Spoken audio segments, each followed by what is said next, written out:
Hi everyone, welcome to another episode of Unmasked. I'm really excited about the way things are going with this series. It's so beautiful to receive all the amazing support from you all and to know that together we can really make long-lasting change in the mental health community. Today is going to be another special episode. We've got another very close personal friend of mine, Kai Richards, and today we're going to be talking about suicidal awareness and more importantly, suicidal prevention. Look, he's a great guy, very successful man, but you know, he's been through some troubling times, and for me, this really hits close to home. So we'll get into that very soon. Let's go and meet him. All right, Kai Richards, hey buddy. Hey good buddy. to see you, brother. So good to see you, man. Dude, I really appreciate you coming out today. It's amazing. Come inside, please. You're welcome. Look, today is going to be a really important episode because this is something that hits us both close to home, and of course we're talking about suicidal awareness, suicide prevention. You know, it's something that unfortunately people are still to this day taking their lives and thinking that's the only route out. So I'm really looking forward to getting in this conversation, and I really appreciate you being so, I guess, willing to be raw and open about your situation. So let's go chat. Let's do it. So we're talking about suicide in particular today, and more specifically the trauma that you've been through over the past few years with your own mental health struggles, and of course you tried to take your life as well. Yeah. Mate, I wanna hear about you. I wanna hear about the reasons that led you to that, just from the start. Well, basically, before the age of 15, I was a relatively energetic, happy kid, like just full of pos. Like loved life, was high on everything, had family, had friends and everything. But then, back before I hit year 10 in high school, I had an accident which happened to me where I had knocked my head on the emotional side of your brain, which basically controls like motor emotions and all that sort of, and emotional responses and that.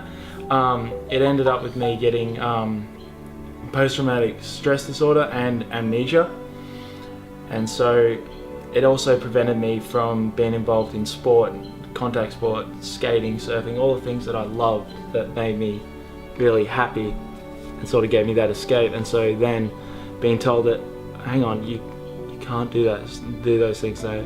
You don't have those outlets anymore. I don't know, it shifted everything, and it really shocked me. And so like I tried to, you know, go out and chase that thing on the sly, and you know, have, you know, my mom or someone tapping me on the shoulder going, wait, you can't do that. I'm like, what's stopping me from doing this? It's not, I haven't got a broken leg, there's nothing wrong with me, I'm fine. Really, trust me, I can do this. For your own safety, you can't do it. And as a young kid, you know, being so stubborn and, you know, wanting to chase this sort of thing, it was really hard. But in that aspect, so there was that side where it's like my parents are trying to do the right thing and protect me, but I couldn't comprehend it in my young head, so I didn't really quite understand. Add that to the stigma of, yeah, I had some friends in high school, but I wasn't the most popular kid. The whole time through high school, I never really felt like I fit into one niche or to one group. I was just that person who just floated around everywhere trying to fit in anywhere. And yeah, add the brain injury to the mix, and it just gives like those kids who wanted to give me a hard time just more ammunition. You know, oh, you're spastic, you had your head messed up, you're retarded, all that sort of thing. And that took its toll as well. And it came to the point where I had no outlet. I felt very alone. My friends, my family had no idea what to do with me, because I'd be coming to them and telling them about, you know, what's going on at school and everything, and, you know, wanting to just, I just want to go skate, I just want to surf, I need an outlet. And so just, yeah, my parents have no idea what to do with me, kind of just left me to my own devices type thing, and they were trying to do the right thing. And I remember the night that it happened, we'd had a fight about everything that was going on. My mum was telling me, go to therapy, go to talk to a psychologist or someone, and I just went, oh, if anyone found out that I'd done that, it'd just make it so much worse for me at school, like going, oh, look out for Kai, he's the special kid or whatever. And so I lashed out like that, and we had a fight, we had an argument, and it resulted in, you know, my mum and dad and everyone just going, you know what, let's just leave it. Let's just leave Kai, he'll go to his room, he'll go to sleep. We'll go out. They left. I went downstairs to my garage, and Dad being a tradie, he always had a lot of tools and you know, Bunnings rope and all that sort of stuff lying around. So at that point I was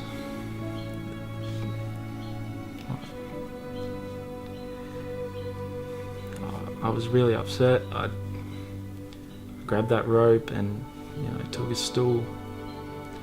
We had beams running over the roof of our garage, like under the inside of our garage. I threw the rope up, caught it, took it down, tied it around my neck, did the whole bit, and stood up there for ages, and then yeah, did the jump off and felt it go tight for a second, but then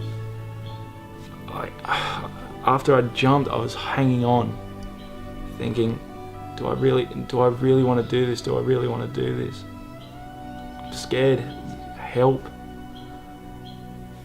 I jumped off, and yeah, me hanging on like that must have, I don't know if it was this or if it was a badly tied rope or whatever, but it snapped, and I spent the next 20 minutes or so crying on the floor, and I didn't tell anyone about it until about, I think earliest would be about 3 or 4 weeks later, and I only ever told one person from there. And it's only been in the past couple of years that I've been a bit more open with telling it, and a bit more comfortable and wrapping my head around it. So yeah, that's pretty much how it led to that. Yeah.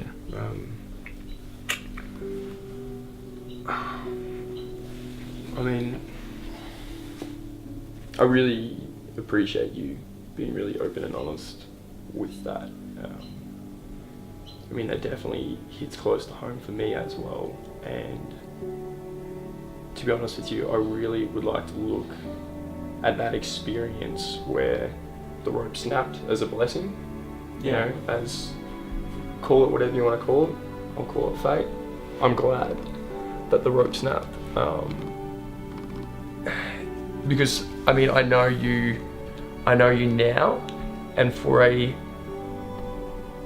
such a kind, loving, beautiful soul like yourself to just lose that, you know, that's such a waste of life. And I'm really sorry that you got to that point where you felt like the only way out was to end your life. So with that being said, experiencing that, how do you look at that situation now? Like, you know, what have you learned from that situation? Yeah, the whole experience, like, looking back on it now, and even, you know, a week or so on from that, like, to the point where I was able to open up to it, I looked at it from this perspective. All right, there's a reason why this didn't happen there. There's a reason why right before I stepped off that I doubted what I was doing. Like, what purpose was I doing it for? Was it a selfish purpose? Yes. I wanted to escape, but at the same time, there's this reason why, like, I feel in myself, I haven't achieved what I was supposed to achieve before, you know, this story ends, type thing. So it's just now figuring out, okay, what is that? And so by being more open and, I guess, you know, talking about it and using this emotion from that experience, I've done drama classes and stuff as a kid when I was really young, and that was my mum's idea of utilizing all that energy that I have and putting it towards something. And at first I was a bit iffy about it, but then I came to loving it, to the point where, okay, here's this outlet that allows me to explore all these emotions, to use the emotions that I have and put them towards something positive, like telling stories, creating different characters, showing characters in these sort of circumstances and circumstances similar, and getting people to empathize. And that, I feel, is why that didn't happen, because there's people out there, young teenage boys, who similar but different circumstances, going through the same sort of thing and getting to that point. So what I want to do is go, okay, I've been in your shoes before. I've done this, I've felt this. I understand exactly where you're coming from. But ask yourself, why? Why do you want to do this? And what prevents you from doing it in the first place? What's around there that can hold you back? What can save you, essentially? There's a purpose for each and every one of us, I feel. Like, we've all got our own goals, our own ambitions and that. And essentially having those things is having a reason to hold on and to fight through it. And honestly, if I can do it, I don't see why anyone else can't. And I felt I had no help up until that point. You're not alone. You can get through it. It's just finding that. Yeah. Yeah, no, You know. I 100% agree with you. Look, what could you say to someone that is going through a situation similar to yours now? Because it's sad to think that there is, you know, hundreds, thousands, millions of people out there right now going through a depressive time, and they feel like that committing suicide is the only way out. What advice can you give to those people right now? I mean, just first of all, know that you, like, family and people around you, they do love you. They love you. You matter to those people. 100%. And you matter to me because you're the type of people that I empathise the most with. 100%. And so, look, talking to someone is a big help. Like, after the experience that I had, I spoke to my uncle who actually witnessed a friend commit suicide. And when I told him about my story, he called me up and just went, I don't care that you can't surf, we're going surfing tomorrow. You're going to come with me and we're going to talk. And he told me his story about his friend, what he witnessed his friend do. And midway through the conversation, his two little girls called him up. They're my little cousins, and I view them as little sisters. They're honestly the most gorgeous little things ever. And just hearing their voice while he's talking to them, it just went, I see, if I'd gone, I'd miss that. There's all kinds of things that, you know, had it happen, like, you'd be missing out, and there'd be so many people going, wait, who's this absolute legend of a person? Where are they now? What do we do? You know? And just talking to people, being more open, like we are right now, can be a massive help. Telling people, yeah, there's a stigma attached to it, right now, and it needs to stop. People need to be more open. People need to feel more comfortable and allow themselves to be vulnerable. And all it takes is just one person to just like tap you on the shoulder, or for you, it can go two ways. If you're a friend to someone and you see them feeling down for whatever reason, or even if they're happy, like, just tap them on the shoulder and just go, hey man, how you feeling? What's going on? You do it, like, all that sort of thing. Just one friendly conversation like that can make a massive difference. It can make the person who's going through that thing not feel so alone. Be like, hey, people actually care. And that, I feel, can make a massive difference. It also helps to have like outlets for those emotions as well.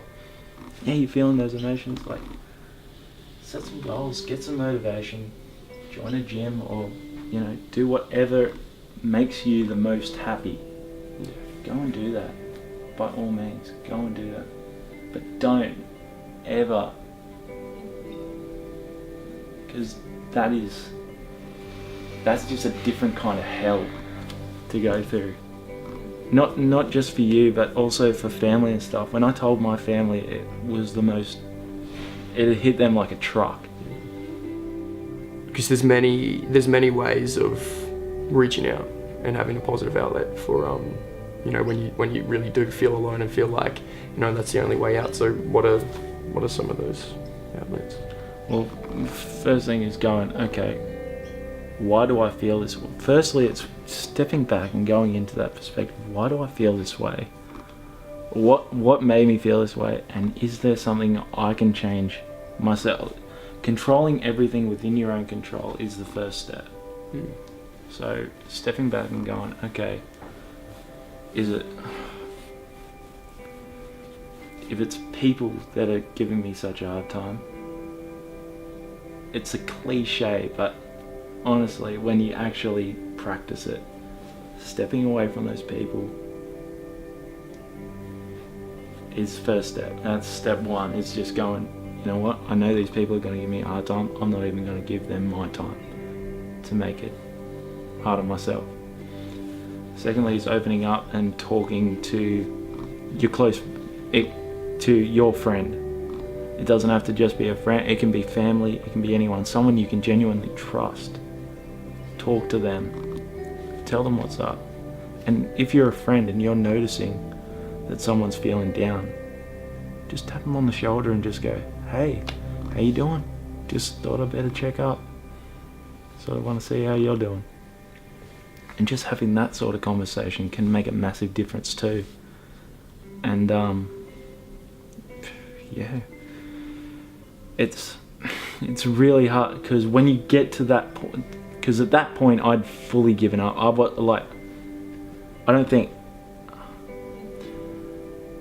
It's hard to think what would have happened, because no one was home. I was completely on my own at that time. I was fully on my own, and in that moment had gone, right, that's it, I'm done. It happened in a split second. But the moments leading up to that could have been prevented by actually myself being more open, and also my parents at the time being a bit more informed on actually how can we help this. It's because at the time they had no clue what to do, and I don't think you could know what to do in that sort of situation, because they'd never gone through it before. They'd never known anyone who'd been in that situation before. But see, that's a very important point you're making there, is we need to get everyone on the same level where you can now notice someone that is about to be tipped over the edge. Yeah. Let's say, for instance, if your family, if your friends were somehow better educated to pick up that something is wrong with the way you're feeling, or even in a sense, if you were better educated, knowing that, hang on a second, I am really lashing out here emotionally. Yeah. Absolutely. But if you knew there was some sort of other way out, which you now know, you wouldn't have even been brought to that stage. Yeah, Exactly. And just picking up, okay, I'm feeling an intense emotion right now. I'm angry, I'm upset. Like, step back. As soon as you realize that that's happening, to be able to, it's a real skill that you learn. And the first step is just being aware that you control your emotions, not the other way around. When you grasp that you can control your own emotions, you can step back and you can go, righto. Yeah. You know, That's how can I beautiful. change this? Yeah. It's just a simple thing, going, why? Yeah. Why am I feeling like this? How can I change it? Yeah. It's simple. Give me a hug, Mosen. Give me a hug. Honestly, you're absolutely... Look, the passion and the energy you give off as a person, I really wish I knew you back then before that all happened, because I wish I could have been there to support you and help you through that, because it was horrible what you did go through. But I'm really proud of the person who you are now and the person you have become, because through that experience you're now able to help many other people, and that's a beautiful thing. And yeah, I just want you to know I'm really proud of you, and you just being open and honest about your experience right now on camera, okay, is going to help so many other people just like you. And as well, a lot of things obviously we touched on was, you know, it will get better, and you know, you will learn to control your emotions, and you know, you will realize that there's going to be times where you'll get aggressive, you'll get sad, you'll get depressed, but you know, there are ways of overcoming those boundaries, but it comes with time. It really does. It comes with time. So there's a lot that a lot of people watching this right now can learn from yourself. So Kai, thank you so much, buddy. Honestly, you're amazing. Thanks, buddy. Oh, thank you. Awesome. That was great, man. Thank you so much. Not a problem. Yeah, wow. Hi everyone, thank you so much for watching yet another super inspiring episode. Of course today talking about suicide prevention, and I just wanted to say once again how much I appreciate you for being so real and open and honest with it all. And please, if you feel like you have a similar story, or if you want to get some sort of traumatic situation out there that you've been through, feel free to send me a video. You can send it to inquiries@posdayeveryday.net. I'd love to hear your story and really get to know you. But thank you so much once again, and we'll see you again soon. Thanks everyone.